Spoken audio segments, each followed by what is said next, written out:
By hearing the name Giorgio De Chirico, what pops up on your mind? The faceless mannequins, horses running by the beach, strange rooms with lots of objects,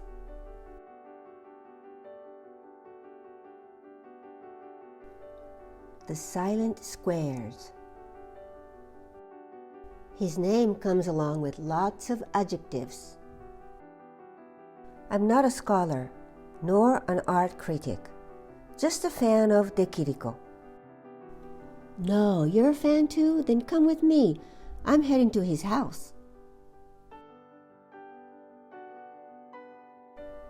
Because in Rome, we have his apartment, right by the Spanish Steps. This is where he spent his last 30 years. But before we visit his place, let's get to know him a little. He was born in Volos, Greece, in 1888, from an Italian couple. His father was from Palermo, working as a railway engineer in Greece. This station is designed by him. Shortly after the brother Andrea was born, their father passed away. The mother and the boys decide to move to Germany, in Munich. As an adult, Andrea changes his name to Alberto Savinio and becomes a talented composer, writer, painter. Giorgio, after 3 years of study at the Art Academy of Munich, takes off to Paris, and for more than 40 years he keeps on traveling like a nomad, from Paris to Florence, then Turin, Ferrara, Prague, New York, and finally, in the end, he settles in Rome. Here we are, back to the Spanish Steps, and it's square. This is the apartment where Giorgio lived from 1948 till his death in 78. Found it. We're here. Piazza di Spagna 31. His wife Isabella continued to live here. They didn't have any children. After her death in 1990, the foundation was born according to her will.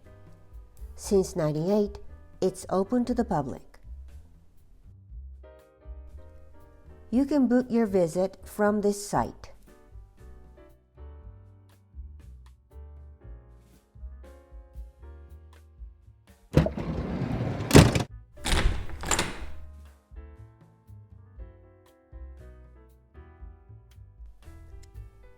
We've arrived. Great view of the Spanish Steps.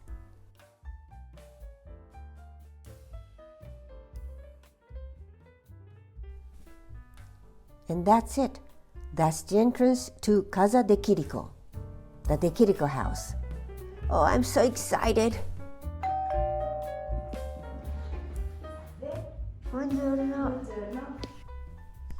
After a warm welcome, we find ourselves in his living room. This is the ultimate living gallery. It's as if Giorgio and Isabella are still living here.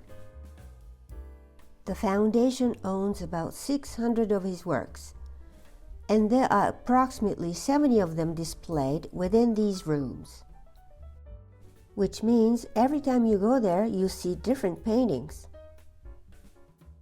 Photos here and there. He never smiles in these pictures. Maybe he's shy. And wow, his television! They say he used to watch it with the sound turned off. Isabella was Polish. I can imagine them serving drinks to their guests right here. The sun on the easel. There's something very unique about this painting. They brought a TV crew to his workspace. De Chirico painted the entire piece in front of the camera, surrounded by lights, equipment, and people. This happened in 1973 and he was 85 years old. How did he even focus on what he was doing? Actually, he seems to even enjoy the whole situation, telling jokes. Just amazing. You'll find the video on YouTube with English subtitle.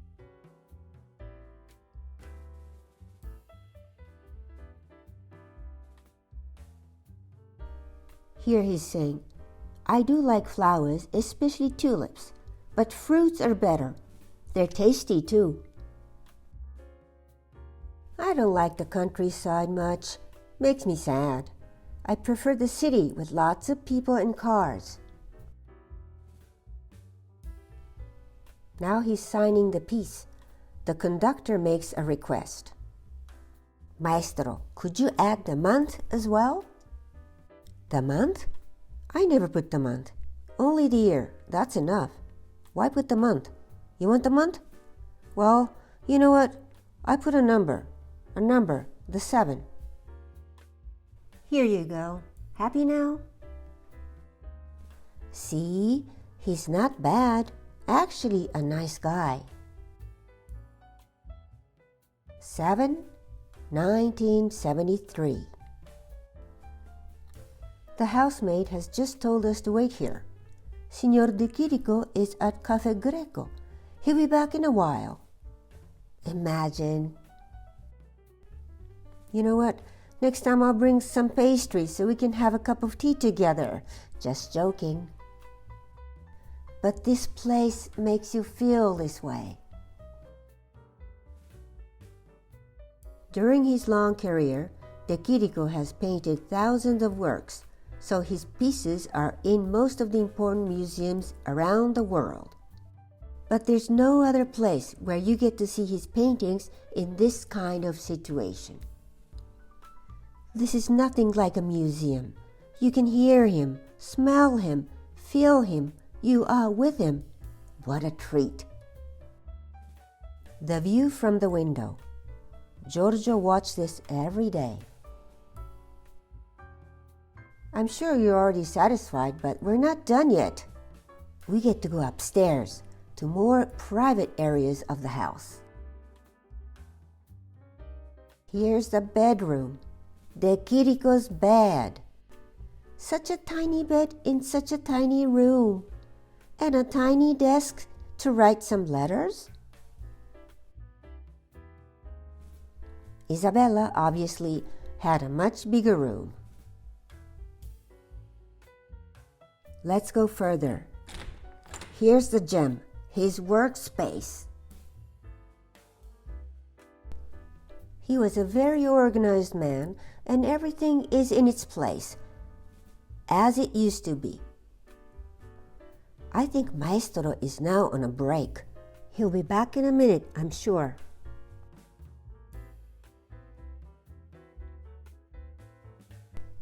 Natural light is essential for every artist.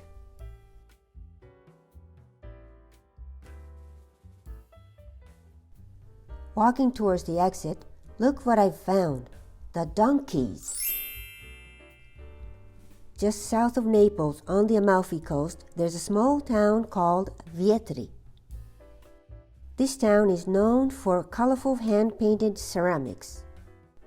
Strolling down the streets of Vietri, you see the green donkey everywhere. Here and here. The green donkey is the symbol of this town. And you know something? I've bought them too. These are my donkeys. In his first appearance on TV in 1958, De Chirico says, I paint often horses because people like them, but I personally prefer donkeys much more. Ever since I found these donkeys at his house, I feel so close to him, almost like we're friends.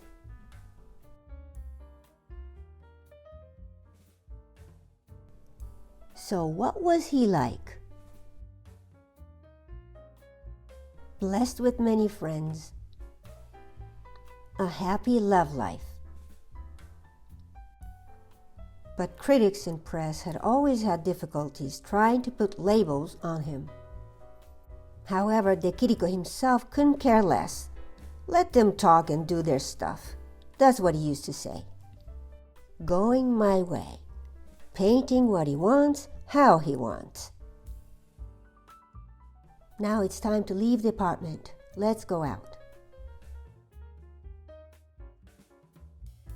In front of us, the Spanish embassy. Around the corner, there's steps, the so-called the other Spanish steps. I think that's it, his house. Probably the kitchen windows, and above it, the terrace. He loved the cloudy winter skies.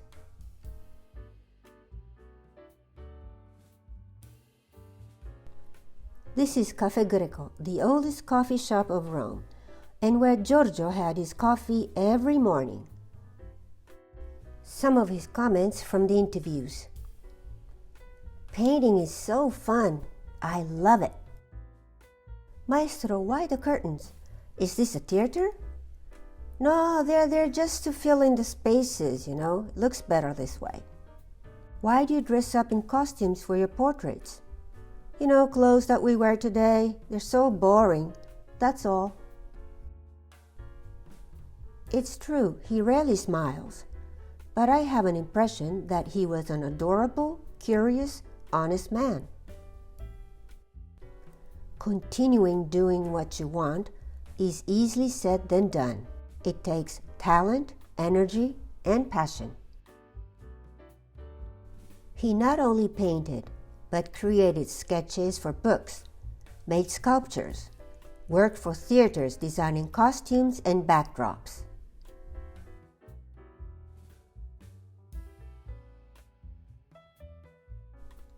Metaphysical is his second name.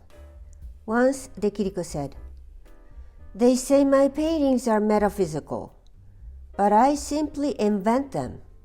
An artist is free to create, right?" Probably he just kept on adding the elements on canvas without too much deep thinking and philosophical reasons. Who knows? After taking part in an hour-long talk show in 1961, this is what he says.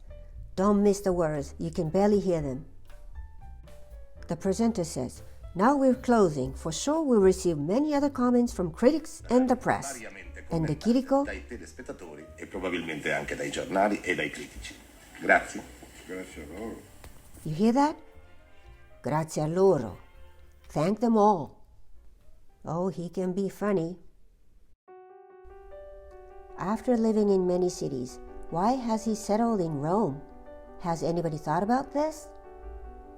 Rome is a modern yet ancient city. Maybe De Chirico liked the contradiction. In any case, I'm sure he liked it here, otherwise he wouldn't have stayed for 30 years. He was an Italian born in Greece, traveled and lived all over the world, and yet he's chosen Rome as his definite home. I personally am so happy about this. Did you know that Giorgio is still here? Remember the church of San Francesco a Ripa? I've made a video on this statue a couple of years ago. Well, since 1992, both Giorgio and Isabella are here in this chapel. They've donated 3 paintings, including these 2 portraits.